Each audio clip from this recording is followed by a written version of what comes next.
Hola, bienvenidos a La Guía Escéptica, el podcast en el que discutimos temas científicos y ejercitamos nuestro pensamiento racional. Este es un programa promovido por la Sociedad Secular y Humanista del Perú y auspiciada por la línea de Polos en Serial. Les habla Laura Gutiérrez y conmigo están Víctor García Belaunde. Hola, ¿qué tal? Luciana Ivanor. Hola. Julio Gutiérrez. Hola.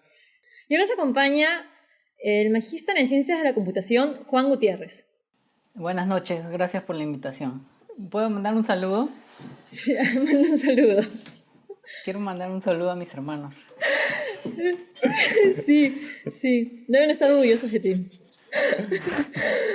Bueno, hoy es 6 de julio de 2015 y un día como hoy, en 1903, nació Hugo Theodor, que fue premio Nobel de Fisiología en 1955 por sus trabajos en procesos bioquímicos de las enzimas y en específico por haber descubierto la acción de las enzimas de oxidación y por lo tanto los efectos de la oxidación en los cuerpos vivos. Pero sí es interesante porque la oxidación al fin y al cabo lo que es perder electrones, ¿no? Están los famosos antioxidantes, ¿no?, que la gente toma y es una pseudociencia en realidad porque los niveles de oxidación se regulan por el cuerpo y hay muchos casos en que los antioxidantes pueden ser contraproducentes en el cambio. Por ejemplo, si tú estás haciendo una terapia química para el cáncer como la quimioterapia, los antioxidantes digamos, disminuyen la oxidación y en muchos casos las terapias requieren cierto nivel de oxidación y puede ser contraproducente. Bueno, y más adelante un día como el 8 de julio de 1931, y ustedes me dirán si quieren recordarlo o no, pero nació John Pemberton, que fue el creador de la Coca-Cola. El Papá Noel es de Coca-Cola, ¿no? Sí, fue un invento de... Bueno, el personaje histórico de San Nicolás y otros personajes es una mezcla de personajes, pero el Papá Noel tal como existe sí es un invento de Coca-Cola, que fue originalmente verde porque la Coca-Cola era originalmente verde y después lo pasaron a hacer rojo por una cuestión creo que de patriotismo. No estoy muy segura de por qué. ¿Y saben si la van a prohibir o algo así? ¿A la Coca-Cola? Bueno, Juan, dado que sospecho que has escuchado los programas anteriores de la guía escéptica. En el programa anterior hablamos precisamente sobre los efectos nocivos del azúcar. Y bueno, y las gaseosas como portadoras de azúcar, ¿no? Un dato interesante es que la Coca-Cola en Latinoamérica tiene azúcar de caña, pero la Coca-Cola en Estados Unidos, y no sé si en otros países, tiene sirope de maíz. Y que tiene un índice de azúcar mucho más alto, un índice glicémico más alto y que es mucho más dañino que el azúcar. O sea, de alguna manera la Coca-Cola que consumimos nosotros no es tan dañina como la Coca-Cola que consumen más arribita. La caña es básicamente, o sea, la caña tiene más glucosa que fructosa, en cambio la fructosa de maíz de alta densidad es más fructosa que glucosa. Sí, tiene más fructosa, ¿no? exacto. Y la fructosa es más difícil de procesar que la glucosa. En Estados Unidos casi no venden Coca-Cola cero. Y en Argentina venden más Coca-Cola Life o Live, no recuerdo cómo se llama, que es endulzada con stevia. Ni siquiera sabía que existía. Pero bueno, sí. Y bueno, es una cuestión de hábitos alimenticios también, ¿no? Más que una cuestión de prohibiciones. Y bueno, y ahora Víctor nos va a hablar sobre los Homo sapiens y los neandertales haciendo cositas. Sí, no sé si revisaron el último artículo de Nature que salió el 13 de mayo de 2015. Y ya, digamos, se está reevaluando una hipótesis, o sea, por lo menos se ha confirmado una hipótesis que venía desde antes, que los Neandertal no son una especie separada, sino que se mezclaron con los primeros Homo sapiens cuando llegaron a Europa, ¿no? Los Neandertal evolucionan hace 600.000 años y el pico fue de 600.000 a 300.000 años, ¿no? Y el Homo sapiens, digamos, el hombre moderno evoluciona hace 200.000 años, ¿no? Pero cuando llegue a Europa, digamos, se encuentra con los Neandertal y coexisten durante mucho tiempo y de ahí desaparecen, ¿no? Entonces habían varias hipótesis, ¿no?, que coexistieron o que simplemente no podían cazar porque los Homo sapiens eran más eficientes cazando. Pero al final ahora, digamos, hace poco encontraron esta mandíbula, ¿no?, de hace 40.000 años, que encontraron que la mandíbula tenía más o menos entre 5 y 11% de genes de Neandertal directamente, porque ya saben que ya Neandertal genoma proico, o sea, ya han decodificado todo el gen del Neandertal, así como han decodificado también todo el gen del Homo sapiens, y han determinado que esta mandíbula tuvo un, digamos, antepasado 100% Neandertal hace más o menos 4 o 6 generaciones, unos 180 años antes del descubrimiento, o sea, antes de que el individuo naciera, digamos, ¿no? Entonces, tuvo un, digamos, tatarabuelo neandertal, ¿no? Entonces, sí, por lo menos en este caso se dio, y se dio en Europa, ¿no? También se han encontrado evidencias de mezclas entre Neandertal y Homo sapiens en la parte del Medio Oriente, ¿no? Pero es la primera vez que se encuentra directamente en Europa. Y eso es debido a una técnica que ha avanzado hace poco para poder ver ADN fosilizado, ¿no? Que antes no se podía, ¿no? Y esta resolución aumenta la capacidad de ver en 100.000 veces, ¿no? Entonces antes prácticamente no se veía nada del ADN, y ahora esas nuevas técnicas de observar el ADN aumentan la resolución en 100.000 veces, ¿no? Y es como ver un nuevo mundo, ¿no? Y se puede estudiar, ha aparecido toda esta nueva ciencia del ADN antiguo, ¿no? Me parece bien interesante. Y hay unos artículos también que decían que los seres humanos, ¿cómo se llama esa palabra? Que se mezclan con otras Hibridación, especies. sí, Sí, hibrizan con otras especies. O sea, aparte de los neandertales, habrá pasado también con otras. Bueno, una vez la mencionamos, creo, hay una teoría no muy aceptada sobre que nos hibridizamos con cerdos. que somos unos cerdos. Sí, por eso comemos tanto. No, la idea es que, o sea, una vez que se da la especiación, ya las especies no pueden, digamos, no son mutuamente compatibles, ¿no? Pero en el caso de los Neandertal, pues, por eso se llama Homo neanderthalensis. No es el Australopithecus o, digamos, otros géneros Homo más antiguos, como Homo erectus o Homo habilis, que probablemente ya en esos casos ya no había posibilidad de mezcla, ¿no? Pero en el caso del Homo neanderthalensis probablemente se estaba dando la especiación. O sea, no todos los neandertales seguramente eran compatibles genéticamente con todos los Homo sapiens, algunos sí, ¿no? Que se habían separado por a unos cientos de miles de años y no fue suficiente, ¿no? Si hubieran estado separados por tal vez 1.000.000 de años y ya no se hubiera dado la hibridación, ¿no? Pero lo interesante es que hay seres humanos que no tienen genes de Neandertal, ¿no? Los que están, por ejemplo, los que viven en el África subsahariana no tienen nada de Neandertal. Los que tienen de Neandertal son los europeos, ¿no? Y los asiáticos. Sí, yo también había leído antes sobre las civilizaciones, lo cual es interesante. Y también es un poco también bajándole otra vez el ego al ser humano, ¿no? En el hombre moderno estamos hablando más o menos de 0.12% de Neandertal, ¿no? Entonces esos genes de Neandertal prácticamente han ido reduciéndose, ¿no? Y casi desapareciendo. Se piensa que nuestra capacidad, por ejemplo, de procesar las grasas y de aguantar sistemas fríos viene de los genes no Neandertal, ¿no? La capacidad de hacer cetosis, ¿no? De manera más eficiente, se piensa que es parte del programa Neandertal, ¿no? Otra fecha importante que se me pasó es que ayer, domingo, 5 de julio, se estrenó Dragon Ball Super. Y ya salieron los capítulos subtitulados al español. Y nada, porque sé que a muchos de nuestros oyentes les gustan y me gustó el primer capítulo. Eso es todo lo que voy a comentar al respecto. Y bueno, el programa de hoy va a ser sobre películas, sobre unas películas que teníamos pendiente revisar, y también aprovechando el tema de las películas vamos a hablar sobre inteligencia artificial, para lo cual hemos invitado al excelentísimo Juan Gutiérrez. Entonces, la primera película que vamos a revisar, que no tiene tanto que ver con inteligencia artificial, pero sí tiene que ver con el género un poco de ciencia ficción, yo creo, es Mad Max. Y bueno, aquí habla Julio un poquito, porque Julio salió enamorado de esa película.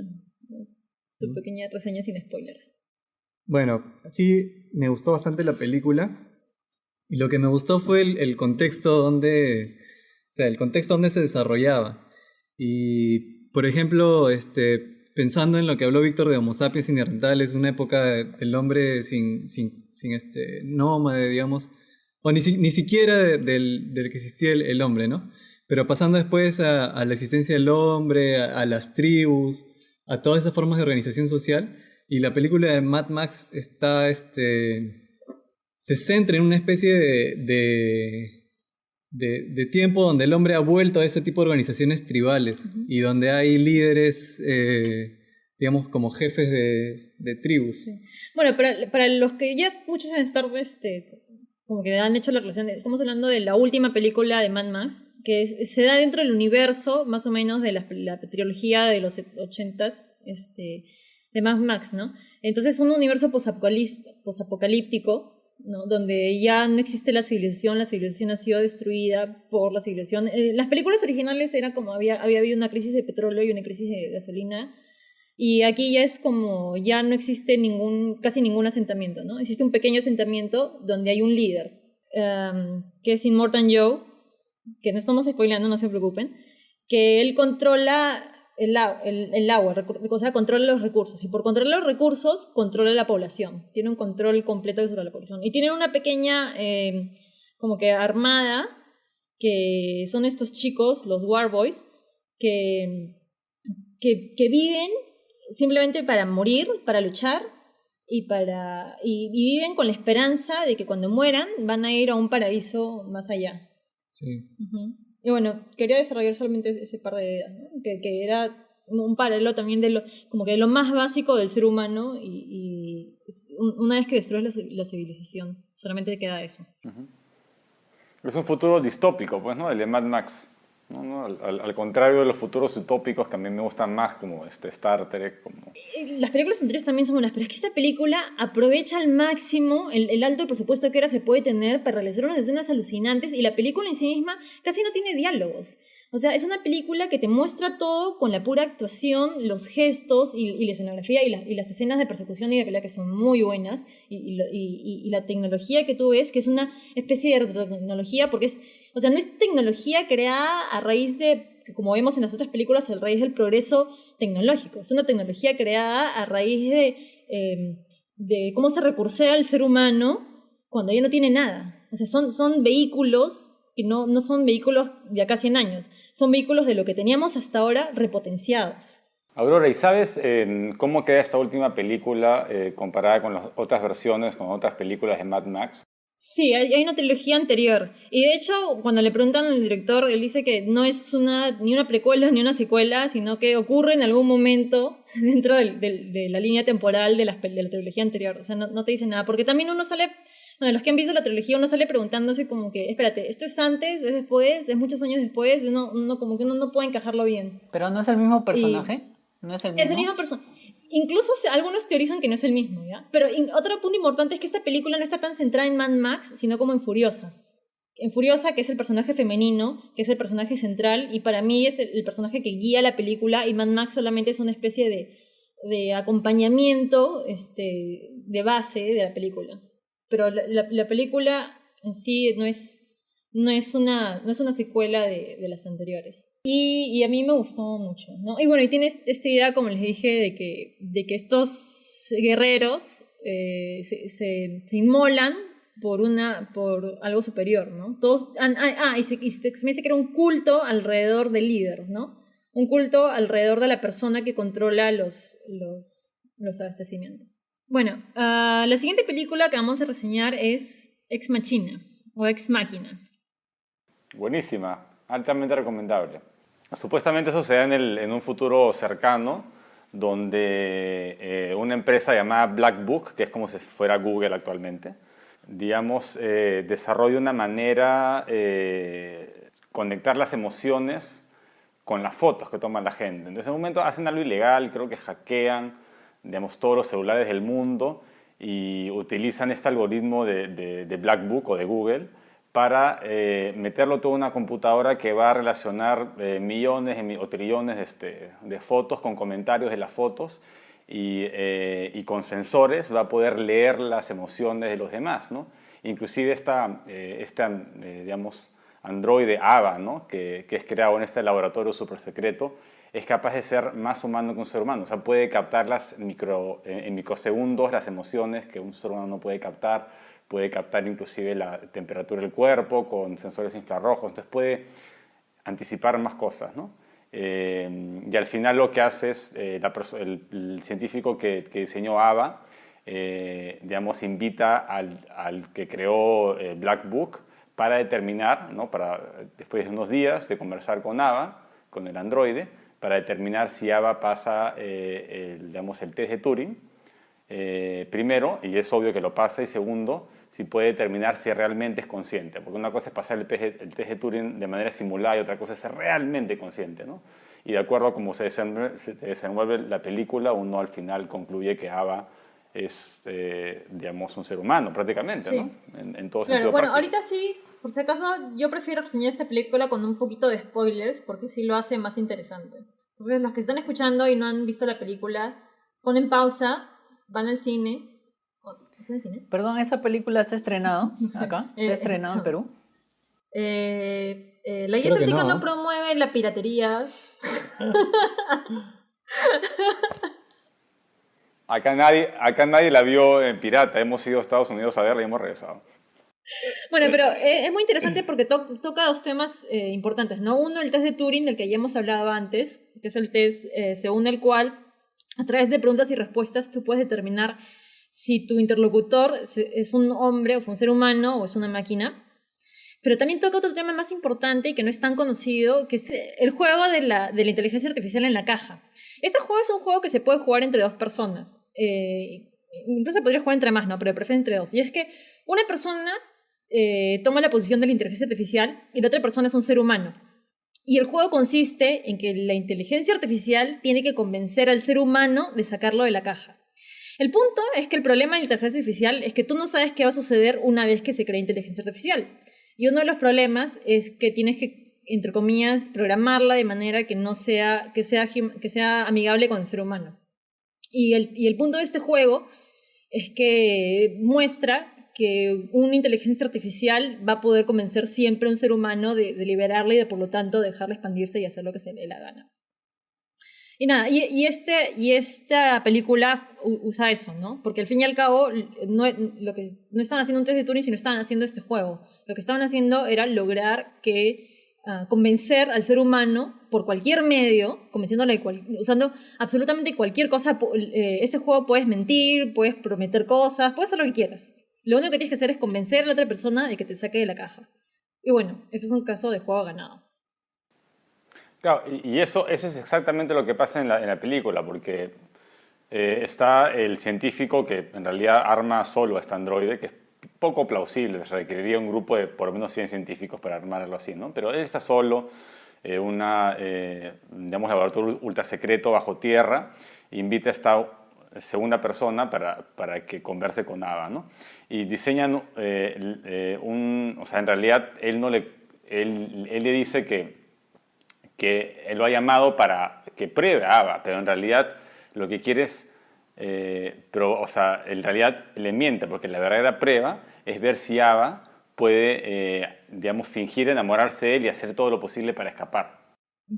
Y por si acaso, este experimento de la inteligencia artificial en la caja fue diseñado por Eliezer Yudkowsky, que es un como que desarrollador independiente que también trabaja en el problema de inteligencia artificial y es el fundador del blog de Ron, que se basa en promover y practicar la racionalidad. Y es un juego que yo recomiendo que hagan a los que nos están escuchando en sus casas. Y es muy interesante porque, y de nuevo, no hay reglas, ¿no? Tú puedes hacer lo que quieras, con tal de convencer a la otra persona que te saque de la caja. Bueno, y la otra película de la que vamos a hablar es de El Autómata. El Autómata juega también con la inteligencia artificial y trata sobre... Esto sí trata... O sea, el Ex Machina se sitúa en un presente alternativo. O sea, no se sitúa en un futuro... No hablan nada de un futuro lejano, o puede ser un futuro cercano, ¿no? Nos muestra una realidad un poquito más cercana a la de ahora. El Autómata sí nos muestra un futuro lejano. Y nos muestra una sociedad... También es una especie de distopía. Nos muestra una sociedad que ha sido... ¿Te acuerdas qué decía al principio? Parece que la Tierra era inhabitable por la radiación. Acá tengo el plot, mira, es el 2030 y las radiaciones del Sol han matado prácticamente el 99% de la población. Bueno, pero el punto es que existen los robots, pero estos robots han sido incorporados con las leyes, que son unas leyes parecidas a las leyes de Asimov, que vamos a mencionar más adelante. Pero resulta que uno de los robots rompe ¿cómo se dice? Su programación y logra modificar ese protocolo, es un protocolo, rompe el protocolo, logra modificarlo y surge la inteligencia artificial, o sea, surge la conciencia en uno de los robots. Y bueno, a partir de ahí surge una especie de égida de robots, ¿no? O de conciencias, en realidad. ¿Tienes ahí las dos leyes? Sí, entonces voy a mencionar las leyes. Las 3 leyes de Asimov son las siguientes. La primera ley, y sí son esas leyes, son: un robot no hará daño a un ser humano o por inacción permitir que un ser humano sufra daño. La segunda ley es: un robot debe obedecer las órdenes dadas por los seres humanos, excepto si estas órdenes entrasen en conflicto con la primera ley. Y la tercera ley es: un robot debe proteger su propia existencia en la medida en que esta protección no entre en conflicto con la primera o la segunda ley. En la película hacen referencia a las 2 primeras leyes, a la de no hacer daño y a la de obedecer las órdenes, y de hecho, de obedecer las órdenes del ser humano. Y de hecho, a lo largo de la película se ve como una vez que han logrado la inteligencia artificial, siguen conservando estas leyes y de hecho eso genera conflicto. Ahora creo que la segunda ley es diferente. ¿Estás bien segura que son las mismas 2 leyes? O sea, lo que pasa es que Asimov tiene 3 en Yo Robot, ¿no? Sí. Pero en esta película hay 2. Ya, a ver, esas son Julio buscado y esas son las leyes de la película El Autómata. El primer protocolo es: un robot no puede hacer daño a ninguna forma de vida. Go vegan. Y el segundo protocolo es: un robot no puede alterarse a sí mismo o a otros.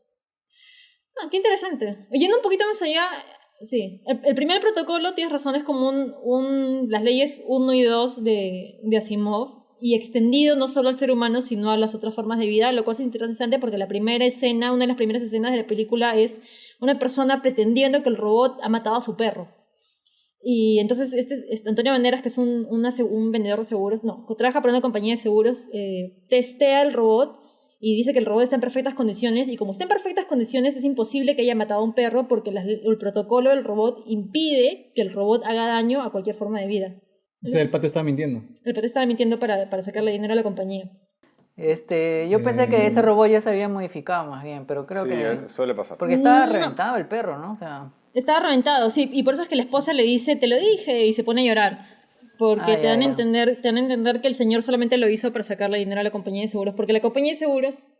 Antonio Banderas hace una demostración donde inclusive no es tanto que no... O sea, aparte de que no puede dañar, inclusive lo protege de sí mismo, ¿no? Porque Antonio Banderas se lanza un cuchillo a la mano, sí, y el robot lo coge antes de que le caiga la mano. Claro, esa era la comprobación de que tenía el protocolo intacto y de que o sea, tiene que impedir que se haga daño, que un ser vivo se haga daño. Claro, porque inclusive al final de la película, cuando los atacan, o sea, los robots ya tienen conciencia y todo, pero no devuelven el ataque, ¿no? Claro, es como se quedan con los protocolos, lo cual es una visión muy bonita de la inteligencia artificial, ¿no? Creer que los robots van a mantener estos protocolos a pesar de ser conscientes de su propia existencia. Pero lo es un poquito oscura también porque es como siguen pensando que el no dañar a un ser humano está por encima de dejar que un ser humano los dañe a ellos.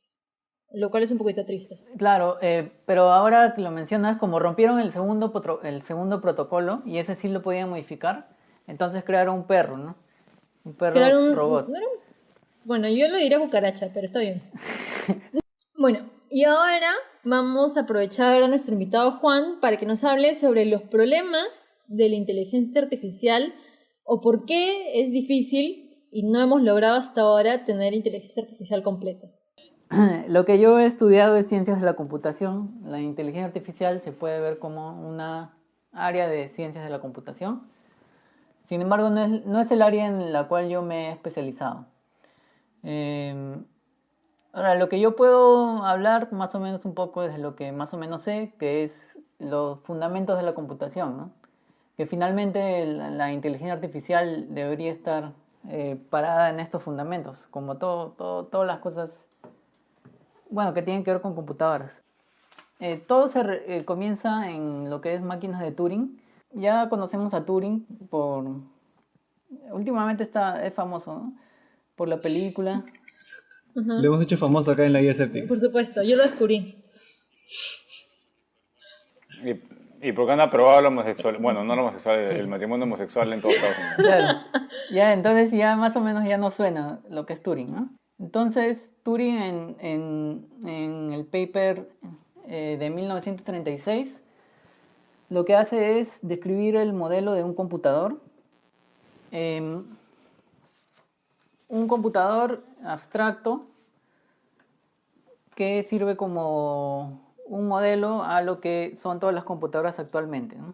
Ahora, el motivo de ese paper, uno de los principales motivos, fue resolver el problema que había formulado Hilbert anteriormente, que en alemán es Entscheidungsproblem. Lo que decía era algo que muchos matemáticos habían tratado de hacer, que básicamente era una tarea bien ardua, que en el fondo era resolver todos los problemas matemáticos mediante un proceso, ¿no? Entonces, ver si una fórmula dada o una frase dada es verdadera o falsa. Decidir eso mediante un computador. Ese era, no mediante un computador en esa época, sino mediante un algoritmo, ¿no? Un algoritmo es una secuencia de pasos, ¿no? Secuencia de pasos para resolver un problema. Entonces, algo que había inquietado a los matemáticos era ver si hay esa máquina o ese procedimiento universal que puede decir si una proposición determinada es verdadera o es falsa, ¿no? Si es un teorema realmente. No sé si podría, acá tengo un ejemplo de lo que es un algoritmo, porque muchas personas creo que no saben, ¿no? Por ejemplo, si uno tiene un problema, ¿no? La lámpara no funciona, ¿no? Uno se puede plantear una primera pregunta que puede ser contestada con sí o con no, ¿no? La primera pregunta puede ser, ¿está enchufada, ¿no? Si no está enchufada, entonces enchúfala y va a funcionar, probablemente. Y si no está enchufada, y si está enchufada, te haces otra pregunta, ¿no? Si el foco está quemado, ¿no? Entonces, si el foco está quemado, lo reemplazas. Y si no se compras uno nuevo, pues, ¿no? Entonces es una serie de pasos, ¿no? Que una computadora sigue, ¿no? Es como que tienes ¿no? Entonces hay pasos que se pueden contestar con sí o con no, ¿no? Entonces lo que no sé si tú planteas que la conciencia es algorítmica, como pensaba Turing, o piensas que digamos, es otro no proceso. Lo que sucede es que no sé bien qué es la conciencia, no sé. Muchas gracias por la definición de algoritmo. Otro ejemplo clásico que se suele dar es una receta para preparar un pastel, ¿no? Hay una serie de pasos para resolver el problema y en este caso el problema es preparar un pastel. Otro algoritmo conocido es el algoritmo de Euclides, ¿no? Para encontrar el máximo común divisor de dos números. Entonces, esos algoritmos como que ya existían desde hace tiempo, pero fue con este paper que Turing hizo un modelo formal que guarda el concepto de algoritmo. Y ese concepto de algoritmo lo formalizó en esta máquina que se llama máquina de Turing. Entonces, esta máquina de Turing consiste en lo siguiente: una cinta infinita, un papel, una cinta larga, infinita, dividida en lo que son celdas, dividida en celdas, ¿sí? Aparte de esa cinta infinita hay un cabezal que está señalando a una de esas celdas. Un registro, la máquina puede tener un registro de estados, del estado en el que se encuentra, según el estado en el que esté, va a hacer una determinada operación, ¿no? Entonces, tengo esta cinta, tengo esa cabeza donde yo me encuentro en algún momento, yo sé cuál es mi estado actual y además tengo una secuencia de instrucciones. Esa secuencia de instrucciones me dice qué es lo que voy a hacer a continuación. Voy a hacer un paso, ¿no? Como ese paso que mencionabas de si pasa esto, entonces enchufo la lámpara. Entonces todo eso lo voy a guardar en la secuencia de instrucciones, ¿no? Entonces yo estoy automatizado. Si yo sé que estoy en el estado 1 y veo que en mi cabeza, en mi cabezal, yo veo que en la cinta está el símbolo que representa la lámpara, entonces yo voy a hacer lo siguiente. De repente me muevo a la derecha, me muevo a la izquierda, de repente escribo en la celda actual o de repente borro la celda actual, ¿no? Entonces, esa máquina abstracta guarda todo el poder computacional de cualquier máquina en la actualidad. Entonces, con esa máquina Turing formalizó lo que es el concepto de algoritmo. Todo algoritmo puede ser reducido a una máquina de ese tipo. ¿Y cuál es el problema de la parada? Esa máquina tiene que, dado que su objetivo es resolver un problema, tiene que tener un estado inicial y un estado final, ¿sí? Toda máquina tiene un estado inicial y un estado final. Si llego al estado final, acaba la computación, ¿sí? La máquina ya no tiene nada más que computar y acaba. Ahora, sucede que hay algunas máquinas que nunca van a llegar a ese estado final. Porque la secuencia de instrucciones, de repente en algunos casos, esa secuencia de instrucciones está hecha de tal manera que siempre se quede en el mismo estado, por ejemplo. Entonces, si siempre estoy en el mismo estado, me quedo en un bucle infinito y nunca llego al estado final.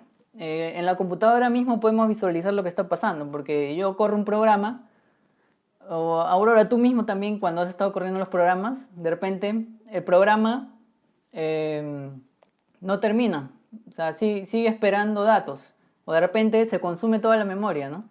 Sigue esperando datos, sigue consumiendo memoria, entonces cuelga el computador. Entonces ya podemos saber más o menos en términos concretos qué es lo que estaba diciendo antes Turing, ¿no? Entonces está eso interesante, ¿no? Que una máquina de Turing puede o no parar. Y lo que viene ahora es lo del problema de la parada. Entonces, el problema de la parada dice lo siguiente. Yo tengo una máquina de Turing y esa máquina de Turing va a recibir una entrada, ¿no? Una entrada.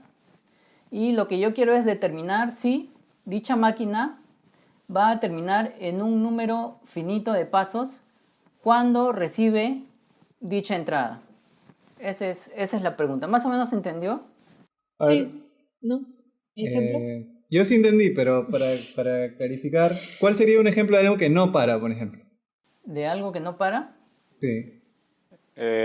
Podría acotar, no sé si tiene que ver con la máquina de Turing universal. O la máquina de Turing universal supuestamente es reprogramable, o sea, se programa con las contingencias del entorno, ¿no?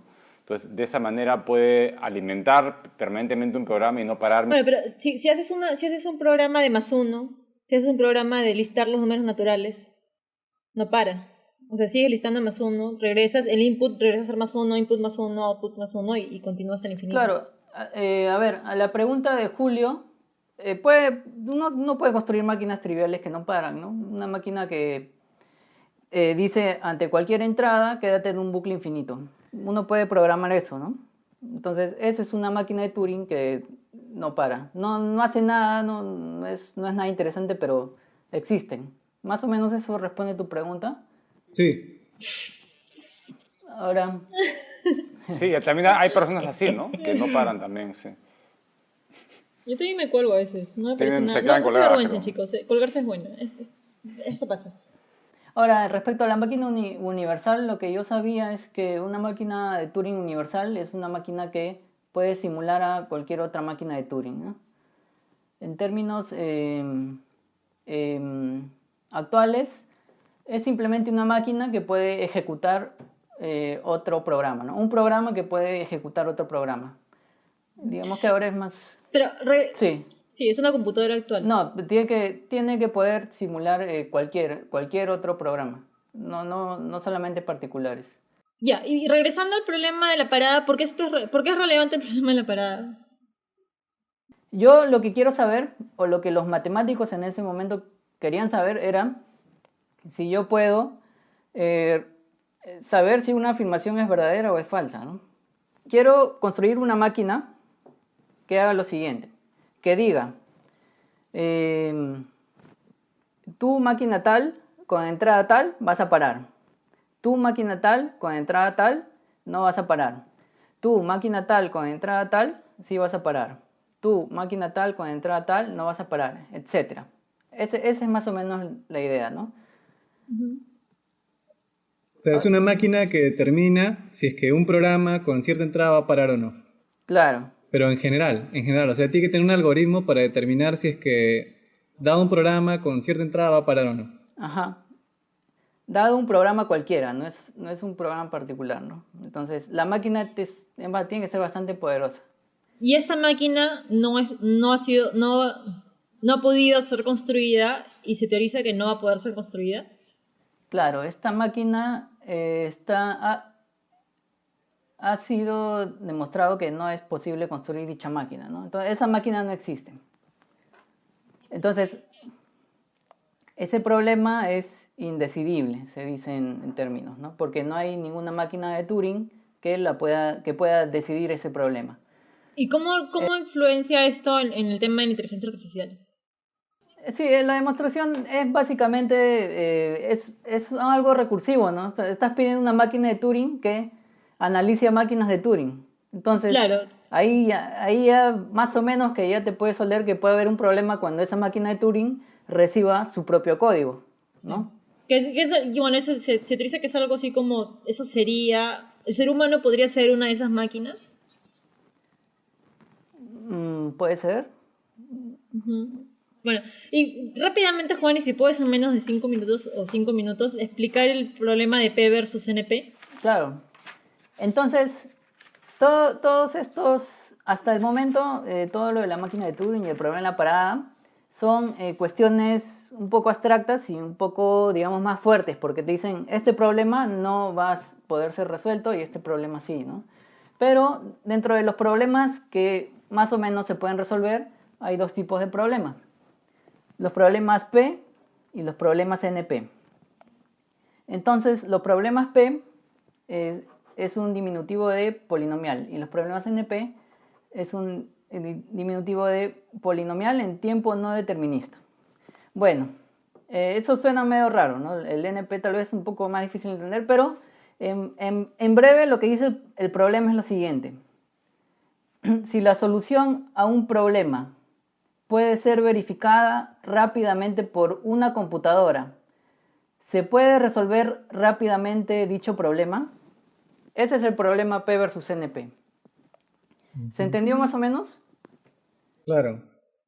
O sea, claro, porque hay problemas que pueden ser fáciles de verificar, ¿no? De repente, no sé, ver si un número cumple ciertas condiciones puede ser fácil de verificar, pero puede ser difícil calcular ese número. Entonces Claro. puede ser que no hay un algoritmo rápido que lo calcule, pero verificarlo puede ser fácil. Exacto, ¿no? Entonces, por ejemplo, acá yo también tengo otro problema, que es el problema de subconjunto que suma 0. Entonces yo tengo un conjunto de números, yo quiero saber si existe un subconjunto que suma 0. Entonces, encontrar dicho subconjunto es muy difícil, pero si a mí me dan el subconjunto, yo puedo verificar rápidamente si es una solución o no del problema, ¿no? Solamente tengo que sumar los números y ver si suman 0 o no. Claro, pero tendrías que tener el input primero. ¿Y cómo Claro. calcularías eso? No, el input te lo dan. El Ya. input te lo dan. Y te dan el input, que es ese conjunto de 10 números, digamos, y te preguntan a ti, ¿no? ¿Hay un subconjunto que suma 0? Entonces, Bien. tú vas a tener que hacerlo a mano, te vas a demorar un montón. En computadora te vas a demorar un montón. Pero si aparte de ese input a ti te dan el subconjunto, o sea, te dan la supuesta respuesta, tú puedes verificar si es claro. una respuesta o no bien rápido, ¿no? Solamente suma los números y ves Y, si es 0 o no. Si es 0, si es una solución, y si no es 0, no es.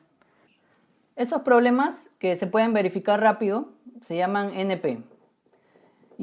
Y los problemas que se pueden resolver rápido se llaman P, problemas P. Un ejemplo de problemas que se puede resolver rápido es el problema de encontrar caminos mínimos en una ciudad, ¿no? Si quiero ir de una ciudad desde un punto de la ciudad a otro punto por el camino más corto, entonces ese problema se puede resolver bien rápido. Pero si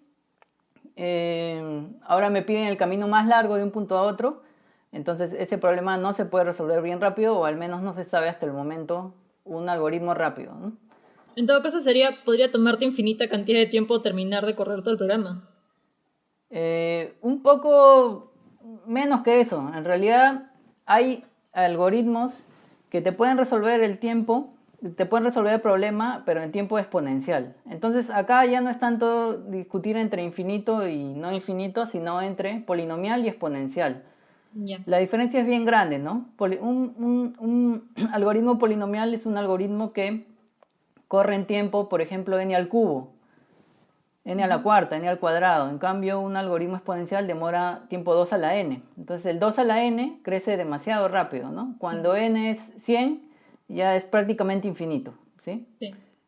Entonces, ¿Y por esa es qué? la diferencia acá. Sí. ¿Y por qué representa esto un problema para la creación de inteligencia artificial? Ahora ya viene un poco de especulación, ¿no? Bueno, están esos problemas, están todas esas cuestiones.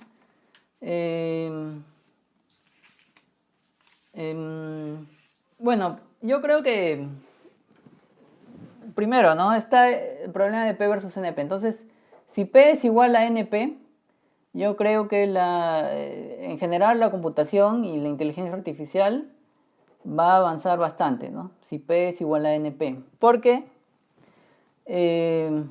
bastantes problemas que se consideran muy difíciles de resolver ahora van a ser resueltos.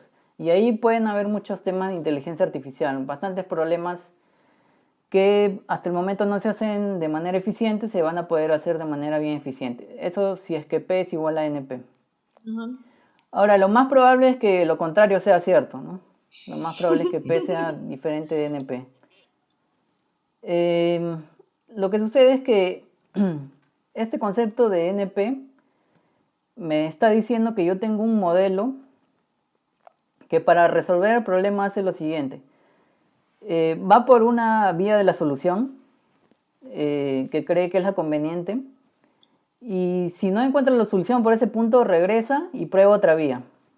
Ese es el modelo NP. Bueno, muchas gracias, Juan, por acompañarnos.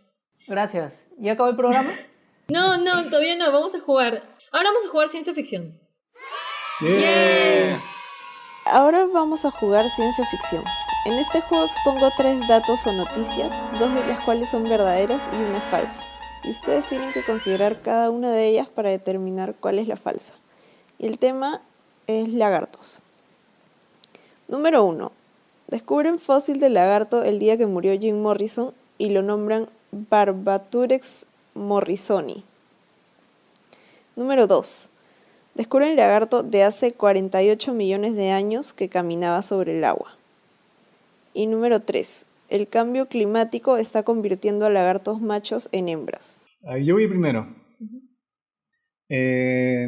La 1, o sea, puede ser verdad o falsa, casi 50-50%.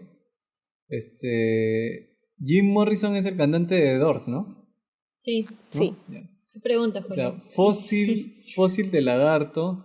El día que murió. Ya. Por un momento pensé que el lagarto era justo del día que murió Jim Morrison, pero no murió hace mucho tiempo. A él le decían el rey lagarto, ¿no? Y tiene un libro sobre el asunto. Puede ser, entonces, la 2, lagarto hace 48 millones de años que caminaba sobre el agua. Bueno, yo he visto, hay un animalito que corre sobre el agua y corre tan rápido que con la tensión superficial del agua parecería como si estuviera caminando ¿Es encima un del agua. animalito barbudo, medio rubio, de ojos azules?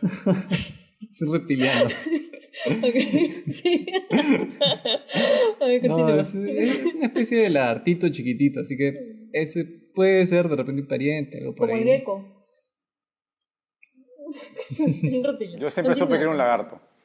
Y la 3, el cambio climático está convirtiendo a lagartos machos en hembras. De repente, bueno, en el ciencia ficción pasada hemos visto que hembras pueden tener hijos sin reproducción sexual en ciertas especies, así que esto de acá también puede ser posible. Bueno, estoy entre la 1 y la 3. Me voy a ir por la 3. La primera, ¿no? Descubren fósiles lagarto el día que murió Jim Morrison y lo nombraron Barbaturex morrisoni. No sé, yo leí algo de la biografía de Morrison. Me gustaba cuando era más chico, ahora no lo escucho tanto. Pero me parece raro no haber escuchado esa historia, pero puede ser cierta. La segunda, sí, o como Julio pensó, 48 millones de años. Puede ser inclusive más antiguo, lagartos o cosas parecidas a un lagarto habían desde antes de los dinosaurios, ¿no? Puede haber, y de hecho hay animales que corren y pueden utilizar la tensión superficial del agua para caminar, entre comillas, sobre el agua, o correr. Claro, caminar, ¿no? Caminaba. No tenía que ser un lagarto muy chiquito, porque correr es distinto que caminar. Y 3, el cambio climático hace que los lagartos haya más hembras que machos. Yo sé que la temperatura afecta a los sexos, el sexo en las tortugas, por ejemplo, ¿no? Pero dice, está convirtiendo lagartos machos en hembras. Claro, lo que pasa es que el lagarto nace con la potencialidad de ser ambos. O sea, por lo menos en las tortugas lo que yo he examinado es que en el huevo, el huevo se define de acuerdo a la temperatura, ¿no? Claro, en este caso son lagartos ya, pueden ser muy, muy pequeños, fetos de lagarto, tal vez, ¿no? Que no se han definido todavía, como en el feto humano. Yo me voy por la 1, yo creo que la 1 es falsa. A mí me parece también que la 1 es la falsa. Porque está medio extraño eso de que le hayan puesto... No sé si se suele hacer ese tipo de cosas. Lo veo medio extraño. El nombre también lo veo medio extraño, ¿no? Le hubieran puesto Barbaturex Morrison, ¿no? Morrisoni. No sé. Después, la 2 yo creo que sí puede ser verdad. La verdad, no sé si se descubren fósiles tan antiguos, pero si se descubren fósiles tan antiguos, entonces puede ser que sea cierto, ¿no? Que caminaban en 2 pies, no creo, en 4 pies debe ser. Después, y la 3, ahí yo creo que puede ser verdad. No sé si estoy en lo correcto, pero en Jurassic Park pasó eso, o pasó algo parecido. No sé si lo de Jurassic Park era... En la 1, en la 1. En la 1, sí. No sé si lo de Jurassic Park era verdad o no, pero puede ser que haya sido verdad. Sí, puede No, ser que Juan, sí. es ficción, es una película de ficción. Porque en el libro también se menciona, ¿no? Ahora entiendo todo. El cambio climático hace que haya más gays, pues por eso hay todo este movimiento. Vamos a extraer ese audio y lo vamos a poner en YouTube. Bueno, entonces Juan, te vas puede por ser. la... Yo digo que puede ser. Yo me voy por la 1. Ya. Yo no tengo idea. Hoy día sí no tengo idea de nada.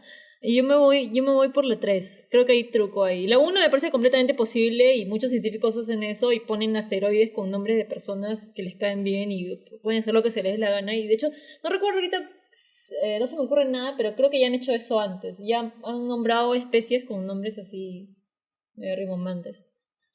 La 2 me parece posible, por lo que dijo Julio. Y la 3 me parece que hay truco y si fuese como dice Víctor, entonces no cambiaría a lagartos machos en hembras, sino cambiaría a lagartos neutros en hembras. O sea, que aumentaría la población de hembras, pero no necesariamente porque los cambia de machos a hembras. Por eso me voy con la 3. Nadie escogió la 2 entonces. Ah, rayos. Pero podrían ser hermafroditas, ¿no? Bueno, les cuento que todas las noticias que he dicho son de hace unos días. Por si acaso Jim Morrison murió el 3 de julio. ¿De qué año? Murió el 3 de julio de 1971. Bueno, entonces, número 2. Descubren lagarto de hace 48 millones de años que caminaba sobre el agua. Es ciencia. El fósil de hace 48 millones de años descubierto en Wyoming, conocido como lagarto Jesús, por su capacidad de caminar sobre el agua, puede dar una idea de cómo el cambio climático puede afectar a las especies tropicales, según este estudio. Oye, pero el lagarto que yo mencionaba me parece que también le decían Jesús. Pero Ese era su nombre. Su mamá se llamaba María. Era un estafador. No, claro. Era un No, avatar, pero era la reencarnación de lagarto Jesús. era el... Sí, era la reencarnación. Claro. Claro, eso. Eso fue la primera verdadera Claro. venida de Jesús hace 48 millones de años. Ay, continúe, continúe. Y ya. Número 3. El cambio Ay. climático está convirtiendo a lagartos machos en hembras. También es ciencia. Oh. El Perdí. autor principal es un estudio de la Universidad de Canberra. Explicó, ya habíamos estado en condiciones de demostrar en el laboratorio que cuando se expone a temperaturas extremas, estos lagartos, que son específicamente dragones barbudos, ese es el nombre común, genéticamente masculinos se convierten en femeninos. Ahora hemos demostrado que estos individuos de sexo invertido son fértiles y que este es un fenómeno natural que ocurre. Oh. Wow. Pero, ¿en qué etapa de su vida? ¿En la niñez? O sea, cuando son jovencitos o cuando son viejos. Un trauma en la infancia, seguro. No sé, pero algo leí de algo con los cromosomas, que les cambia el cromosoma, les sale otro cromosoma. Cuando están a altas temperaturas se vuelven hembras. Bueno, tenía que deshacerse del cromosoma Y. Tal vez tienen los Claro. cromosomas, tienen cromosoma X e Y, tienen ambos pues, pero- cromosomas y se activa Claro, uno pero y tienes que el eliminar otro el depende de la cromosoma Y. temperatura, ¿no? Algo así, ¿o no? Porque no creo que puedan repente producir son- un de repente son cromosoma X de la XXY. nada, si ya tienen solamente el Y. Debe ser XXY, y activan el X o el Y, depende de la temperatura. Y la número 1, descubren fósil de lagarto el día que murió Jim Morrison y lo nombran Barbaturex morrisoni. Es ficción. Oh. ¿Por qué? ¿De dónde sacaste la noticia? ¿O te la No, inventaste? esta la saqué de The Onion. Oh. Voy a dejar de usar de unión como Es como el panfleto de Estados ¿Y Unidos. Barbaturex qué Sí. significa? que saca noticias de broma. ¿Verdad? La vez pasada, Aguanta, ¿barbatures de barbecue o algo por ahí? ¿O otra cosa? de barbitúrico. No tengo De idea. barbitúrico. Dice que el Barbaturex es un género extinto de esos iguanodoontes, Bueno, sí, lagartos, pero herbívoros por el rey grandes. lagarto. Por lo menos, Que tenían más de bueno, 3 Rex Morrison de repente era Ese demasiado. nombre era Mm. muy chistoso para que sea. Bueno, verdad, hablando del panfleto, otra vez hace poco citaron, un periódico en Estados Unidos citó una noticia del panfleto, la tradujeron en inglés completamente. No. Sí, tradujeron completamente el artículo. Era sobre el... Oye, parece que es ¿Qué cosa? que sí nombraba una especie a raíz de Jim Morrison. Mira, les voy a mandar. ¿Es Bueno, en ya serio? lo vemos después si quieren, pero aquí está, ¿no? Barbaturex Morrison fue nombrado por, digamos, Ah. en honor a Jim Morrison. ¡Oh! Es cierto, sí. Referencia. Espera, creo que no tengo que confiar en The Onion. Bueno, pero no es que, o sea, lo nombraron así y todo, pero no es porque lo descubrieron el día que murió Jim Morrison. Bu. Ahí está el Bueno, truco. ya Ah, sí, puede claro. ser. Pero igual, de Onion usualmente se inventa todo. ¿Qué cólera? Cierto. Cierto, eso es cierto. Basta que una parte sea falsa para que todo sea falso. Muy bien. Todavía. Yo feliz porque gané, ¿no? Vamos a dar hoy día la solución del acertijo y un saludo para Delia Escudero R, que nos ha dado la solución correcta del acertijo. ¿No? Y nos ¿Aplaudimos? dice, acertijo, la respuesta, ¿no? Corto la torta de manera paralela a la mesa por la mitad y luego por arriba en aspa. Sí, esa es la Claro. solución correcta. Que Luciana la sabía también, ¿no? Sí, de hecho Luciana Yo fue la sí primera. la sabía, yo siempre la supe. Luciana fue la primera en saberlo. Ah, ya sé por qué le llamaban Barbaturex, porque es como Jim Morrison se llamaba a sí mismo Rey Lagarto, entonces este era un lagarto grande y parecía como el rey, entonces dijeron ya hay que llamarlo. Pero ahora de yo esa estoy viendo manera. otra cosa. Pero no fue porque hayan descubierto el Esto hilo, ¿no? se lo pusieron en el 2013, ¿no? Sí, ¿la noticia de cuándo es? Y la noticia me parece que era el 2011. Ah, man, ya, se adelantaron. No me, Sí, no me sorprendería. Creo que Que- The Onion es da premoniciones. Así sí. como lo del Upgate también. Claro, puede ser Alguien, puede ser sí. que se esfuercen por hacerlo verdad, ¿no? Sí. Oye, puede ser. Si tuviera más plata y más tiempo libre, haría eso con mi vida. Oye, qué interesante, ¿eh? Se inspiran en el Onion, en una noticia falsa, y ahí dicen, ya, vamos a ponerla, ¿no? Para que la gente se acuerde. A mí me parece genial que utilicen esos mecanismos. La gente se Pero acuerda al mucho más final le fácilmente de quitan esa parte. la esencia a The Onion, porque lo que quiere es poner noticias falsas que al final se vuelven verdaderas. Es que se burlan, es que la realidad es tan absurda. O sea, es cada vez más difícil burlarse de la realidad. Sí. Bueno. De ahí la importancia de mantenerse actualizado, ¿no? Y de cuestionar lo que aparentemente es falso, inclusive. Antes de irnos, sí, sí. quiero mandarle un saludo a El Angoy, Ah, verdad, sí. podcast. Es un podcast peruano también. No los conocemos, pero son Podcast. amigos. Probablemente los tengamos de invitados alguna vez. Nos gustaría. Sí, yo escuché también un programa, hicieron un programa, hoy día hicimos una reseña pequeñita de Mad Max, y ellos tienen todo un programa dedicado a Mad Max, que es muy bueno. Sí. Yo no he escuchado tantos programas como tú, pero Julio ha escuchado más programas, y sí, es divertido, hablan sobre Es todo. entretenido ¿verdad? y siempre siento que cada vez que termino de escuchar un episodio siento que he logrado algo. Ya, bueno, vamos a cerrar con la cita racional. La cita racional de hoy, y en relación a la inteligencia artificial, es: cualquier inteligencia artificial lo suficientemente inteligente para pasar un test de Turing es lo suficientemente inteligente para saber cómo fallar un test de Turing. Y es de Ian McDonald. Claro. Porque una vez que pasa el test de Turing, puede reconocerse como una amenaza para la humanidad. Y antes de cerrar, les recuerdo que se suscriban en iTunes, en iVoox, y que pueden mandarnos mensajes, correcciones y respuestas al correo guieséptica@gmail.com o directamente al inbox de la página de Facebook Guieséptica. Y por cierto, En Serial también está en Facebook, búsquenlo en Facebook como En Serial, que tienen polos alusivos a series y cultura geek y nerd y inteligente en general, con capacidad para resolver problemas. Y así concluye la 28ª edición de la Guía Escéptica, y escúchenos la próxima semana con la 29ª edición de la Guía Escéptica. ¡Chao! Chao. ¡Chao! ¡Chao, Juan! ¡Saludos a tus hermanos!